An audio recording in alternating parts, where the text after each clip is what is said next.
प्रांशु राठौर और आप देख रहे हैं नेक्स्ट 9 न्यूज।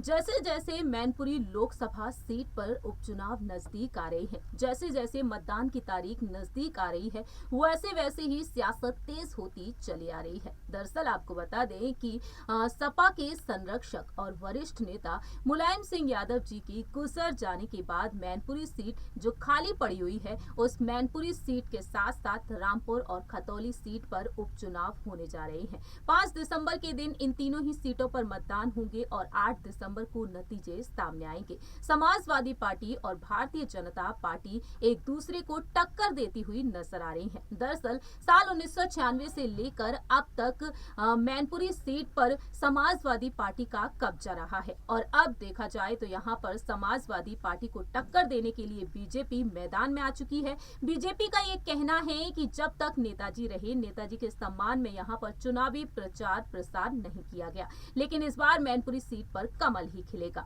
जहां एक तरफ समाजवादी पार्टी की तरफ से प्रत्याशी बनाई गई है यादव कुनवे की बड़ी बहू डिंपल यादव, वहीं बीजेपी की तरफ से रघुराज सिंह शाक्य को उम्मीदवार बनाया गया है। रघुराज सिंह शाक्य एक वक्त सपा का हिस्सा रहे, फिर प्रसपा का, लेकिन अब रघुराज सिंह शाक्य बीजेपी का हिस्सा है। सीएम योगी आदित्यनाथ उन्हें कार्यकर्ता कहते हुए नजर आए हैं जब वह करहल पहुंचे थे, और ऐसे में देखा जाए तो रघुराज सिंह शाक्य यहां पर यादव कुनवे और समाजवादी पार्टी पर हमला बोलते हुए भी दिखाई दिए हैं। रघुराज सिंह शाक्य ने खुद को शिष्य बताया प्रसपा प्रमुख शिवपाल सिंह यादव का। अखिलेश यादव और शिवपाल यादव की एकजुटता पर उन्होंने कहा कि उनकी बदौलत वह एकजुट हुए हैं, लेकिन केशव प्रसाद मौर्य का कहना रहा कि यादव कुनवा बखूबी जानता है कि एकजुटता कब तक बनी रहेगी। लेकिन इसी बीच यहाँ पर शिवपाल यादव डंके की चोट पर कह रहे हैं कि वह चेला कहने के लायक ही नहीं है।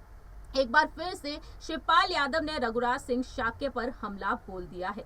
दरअसल आपको बता दें कि शिवपाल यादव ने एक बार फिर से रघुराज सिंह शाक्य पर जुबानी हमला बोल दिया। उन्होंने कहा कि रघुराज सिंह शाक्य घूम घूम कर कह रहे हैं कि मैं उनका शिष्य हूं, लेकिन शिष्य कभी नहीं ऐसे काम नहीं करता, वो हमेशा गुरु की बात मानता है। ये तो छिप कर चले गए और गुरु को पूछा तक नहीं, इसलिए ये चेला कहलाने के लायक नहीं थे। ये तो बहुत ही बड़े स्वार्थी निकले। उन्होंने कहा कि वे यहाँ क्लर्क की नौकरी किया करते थे, क्लर्क की नौकरी भी हमने दिलवाई थी, 2 बार एमपी का टिकट दिलाया, जबकि सबसे ज्यादा तो जसवंत नगर ने जिताया था, तब जसवंत नगर इटावा में था, फिर इसके बाद एमएलए बनाया, तब भी जिताया, लेकिन वो तो चेला बनने के लायक ही नहीं है। बीजेपी दहशत करना चाह रही है और हम बचना चाह रहे हैं। हम इसलिए बचना चाह रहे हैं कि बड़ी जीत हो रही है, जबकि वो हार रहे हैं। वो हार रहे हैं इसलिए बौखला रहे हैं। और साथ ही साथ उन्होंने कहा कि नेताजी ऐसे व्यक्ति थे कि जाति और मजहब के ऊपर उठकर जो उनके पास आता था वो उनकी मदद किया करते थे।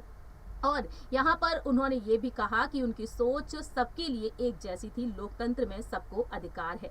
उन्होंने ये तक कह दिया कि जो कह रहा है कि मैं शिवपाल यादव का शिष्य हूँ, तुम शिष्य तो दूर चेला कहलाने के लायक भी नहीं हो। इस तरह से शिवपाल सिंह यादव रघुराज सिंह शाक्य पर लगातार निशाना साध रहे हैं, तो वहीं रघुराज सिंह शाक्य भी चुप नहीं रह रहे हैं। डंके की चोट पर वो यही कह रहे हैं कि किसान का बेटा हूँ, जीत हासिल करूंगा और दिल्ली की सियासत तक पहुंचूंगा। देखना दिलचस्प होगा कि आखिर जब 8 दिसंबर के दिन नतीजे सामने आएंगे, जीत किसकी होगी, साइकिल दौड़ती हुई नजर आएगी या फिर कमल खिलता हुआ नजर आएगा। इस पर आपकी क्या कुछ राय है ये आप बता सकते हैं कमेंट सेक्शन में। तब तक के लिए आप देखते रहिए नेक्स्ट 9 न्यूज।